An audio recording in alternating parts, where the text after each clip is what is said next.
नमस्कार दोस्तों। तो आज हम हिंदी व्याकरण का एक बहुत ही महत्वपूर्ण टॉपिक जिसका नाम है विलोम शब्द, तो आज हम इसकी चर्चा करेंगे। इससे जुड़े प्रश्न कई बार जो है परीक्षाओं में आते हैं, तो इसे जानना आवश्यक है। तो आज हम इसके 100 शब्दों की चर्चा करेंगे और इससे पहले हमने पर्यायवाची शब्द, अनेकार्थक शब्द, मुहावरे, लोकोक्तियों की चर्चा की है। तो अगर आपने अभी तक नहीं देखा है तो आप जाके देख सकते हैं। तो चलिए शुरू करते हैं। पहला शब्द, तो पहले आता है अंत। तो अंत का विलोम होता है आदि। ये कई बार पूछा गया है, तो आप इसको नोट कर सकते हैं। अंत का विलोम होता है आदि। इसके बाद अखाद्य, तो अखाद्य का विलोम होता है खाद्य। इसके बाद अचर, तो अचर का विलोम होता है चर। इसके बाद अचल, तो अचल का विलोम होता है चल। अचल मतलब जो चल नहीं सकता, जो स्थिर रहता है, उसको अचल कहते हैं। तो अचल का विलोम होता है चल, यानी जो चल सकता है। इसके बाद अज्ञान, तो अज्ञान का विलोम होता है ज्ञान। इसके बाद अनचाहा, तो अनचाहा का विलोम होता है चाह। इसके बाद अनर्थ, तो अनर्थ का विलोम होता है अर्थ। इसके बाद आता है अनागत, तो अनागत का विलोम होता है आगत। इसके बाद अनाचार, तो अनाचार का विलोम होता है आचार। ये भी कई बार पूछा गया है, अनाचार का आचार विलोम, तो इसको भी आप नोट कर सकते हैं। इसके बाद अनार्य, तो अनार्य का विलोम होता है आर्य। इसके बाद अनावश्यक, तो अनावश्यक का विलोम होता है आवश्यक। इसके बाद अनास्था, तो अनास्था का विलोम होता है आस्था। इसके बाद अनिच्छा, तो अनिच्छा का विलोम होता है इच्छा। इसके बाद अनिष्ट, तो अनिष्ट का विलोम होता है इष्ट। अनिष्ट का अर्थ है जो नहीं होना चाहिए या जो बुरा होता है, उसको अनिष्ट कहते हैं।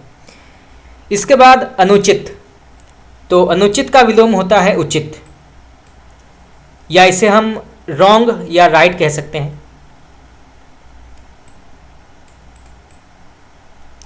इसके बाद अनुज, तो अनुज का विलोम होता है अग्रज। अनुज मतलब छोटा और अग्रज का अर्थ है बड़ा। इसके बाद अनुत्तीर्ण, तो अनुत्तीर्ण का विलोम है उत्तीर्ण। इसके बाद अनुदार, तो अनुदार का विलोम है उदार। इसके बाद अनुपयुक्त, तो अनुपयुक्त का विलोम है उपयुक्त। ये भी कई बार पूछा गया है, तो आप इसको नोट कर सकते हैं। इसके बाद अनुपयोगी, तो अनुपयोगी का विलोम होता है उपयोगी। इसके बाद अनुपस्थिति, तो अनुपस्थिति का विलोम होता है उपस्थित। इसके बाद अनेकता, तो अनेकता का विलोम होता है एकता।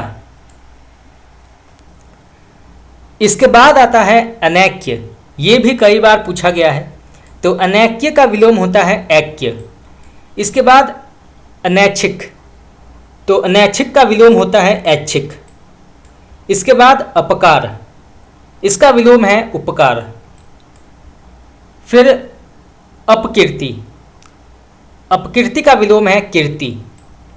इसके बाद अमीर, तो अमीर का विलोम है गरीब, या जिसे हम अंग्रेजी में रिच कहते हैं, रिच और पुअर, रिच और पुअर। इसके बाद अवज्ञा, तो अवज्ञा का विलोम है आज्ञा। इसके बाद अवनति, तो अवनति का विलोम है उन्नति। इसके बाद आज, तो आज का विलोम है कल। इसके बाद इष्ट, तो इष्ट का विलोम है अनिष्ट। इसके बाद उतार, या जिसे अप कहते हैं, तो उतार का विलोम होता है चढ़ाव, जिसे डाउन कहते हैं।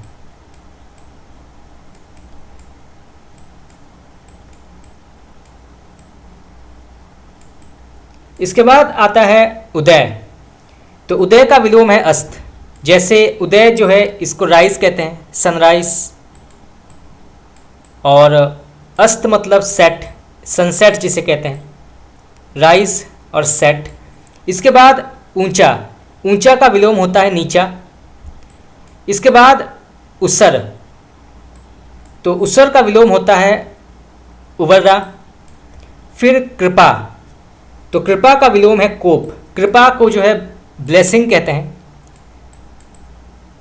BLESSING, blessing. और कोप मतलब इसको कर्स कहते हैं। इसके बाद गरीब, तो गरीब का विलोम है अमीर। इसके बाद गर्म, तो गर्म का विलोम है ठंडा। फिर घटाव, तो घटाव का विलोम है जोड़। फिर घृणा, जिसे हम हेट कहते हैं, तो घृणा का विलोम है प्रेम, जिसे लव कहते हैं अंग्रेजी में। इसके बाद चढ़ाव, तो चढ़ाव का विलोम होता है उतार। फिर चोटी, तो चोटी का विलोम है एड़ी। जैसे कहते हैं ना कि चोटी से लेकर एड़ी तक, जैसे किसी मनुष्य की ऊंचाई को मापा जाता है, तो चोटी से लेकर एड़ी तक जो है उसको मापा जाता है। उसके बाद आता है जय, तो जय का विलोम होता है पराजय। जय को अंग्रेजी में जो है उसको विक्ट्री कहते हैं, और पराजय को डिफीट कहते हैं।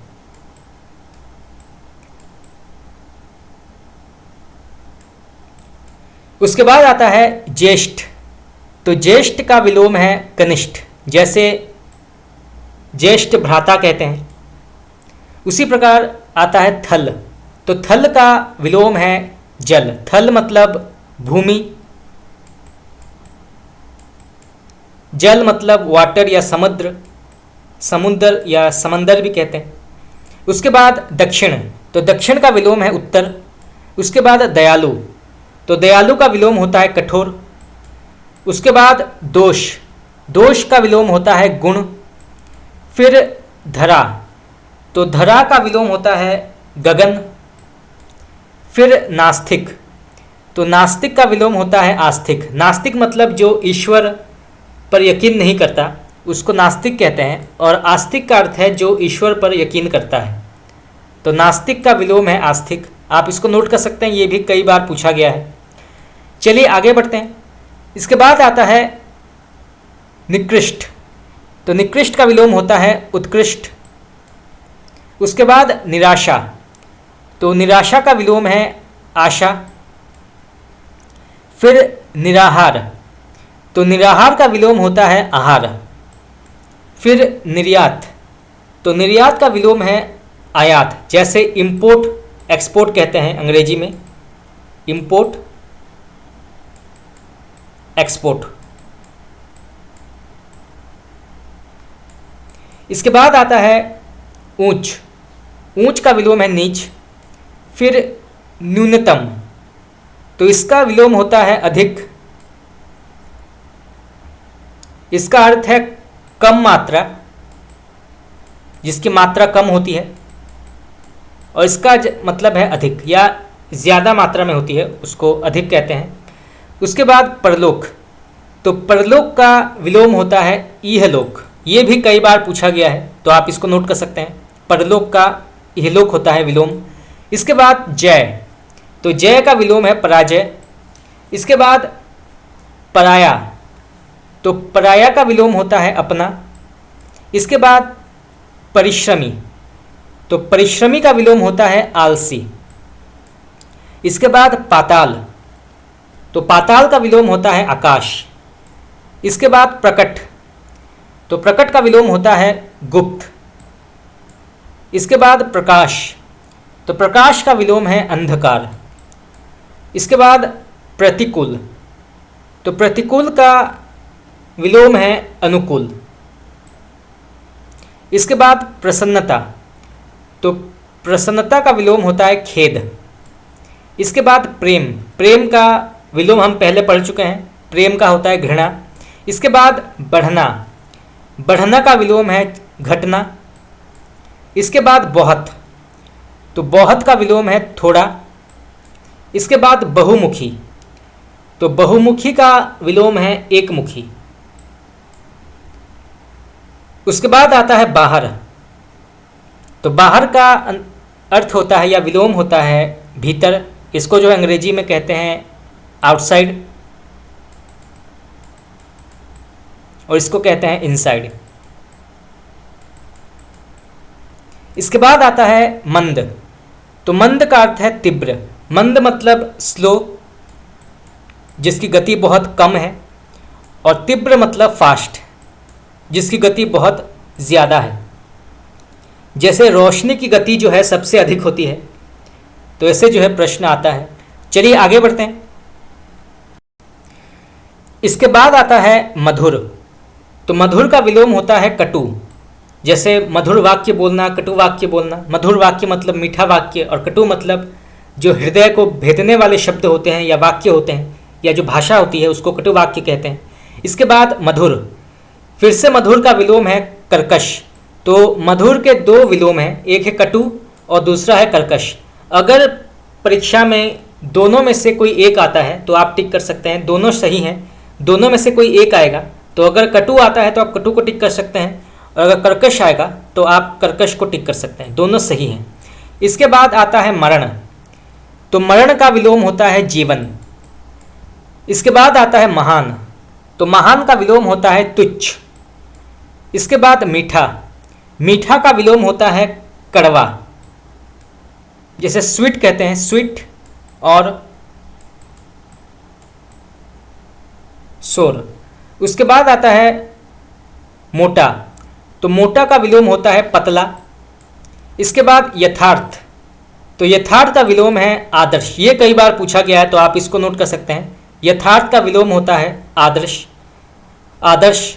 उसके बाद आता है राजतंत्र, तो राजतंत्र का विलोम होता है गणतंत्र। जैसे दुनिया में ऐसे कई देश हैं जहां आज भी राजतंत्र है, और ऐसे भी कई देश हैं जैसे गणतंत्र हैं। जैसे भारत हो गया, अमेरिका, फ्रांस, ब्रिटेन, वहाँ पे गणतंत्र हैं। और कुछ देशों में जो है आज भी राजतंत्र हैं, तो गणतंत्र का विलोम है राजतंत्र। चलिए आगे बढ़ते हैं। उसके बाद आता है रात, तो रात का विलोम होता है दिन। उसके बाद आता है वज्र, तो वज्र का विलोम होता है कुसुम। इसके बाद विकसन, तो विकसन का विलोम होता है आकर्षण। ये भी कई बार पूछा गया है, तो आप इसको नोट कर सकते हैं। इसके बाद विक्रय, तो विक्रय का विलोम है क्रय। इसके बाद विचलित, तो विचलित का विलोम होता है दृढ़। इसके बाद विष, तो विष का विलोम है अमृत। उसके बाद वृद्ध, तो वृद्ध का विलोम है तरुण। व्यय, तो व्यय का विलोम है आय। व्यय का मतलब खर्च करना और आय मतलब कमाना। उसके बाद शांत, तो शांत का विलोम होता है उग्र। उसके बाद शीत, तो शीत का विलोम है उष्ण। उसके बाद सच, इसका विलोम है झूठ। सज्जन, तो सज्जन का विलोम है दुर्जन। इसके बाद सनार्थ, तो सनार्थ का विलोम होता है अनाथ। उसके बाद सपूत, सपूत का विलोम होता है कपूत। उसके बाद सबल, तो सबल का विलोम है दुर्बल। इसके बाद आता है सरल, या इस अंग्रेजी में इजी कहते हैं। तो सरल का विलोम होता है डिफिकल्ट, यानी कठिन। इसके बाद आता है साधु, तो साधु का विलोम होता है चोर। इसके बाद सीधा, तो सीधा का विलोम है उल्टा। इसके बाद आता है सूखा, सूखा का विलोम है गीला। उसके बाद आता है स्थिर, स्थिर का विलोम है चंचल।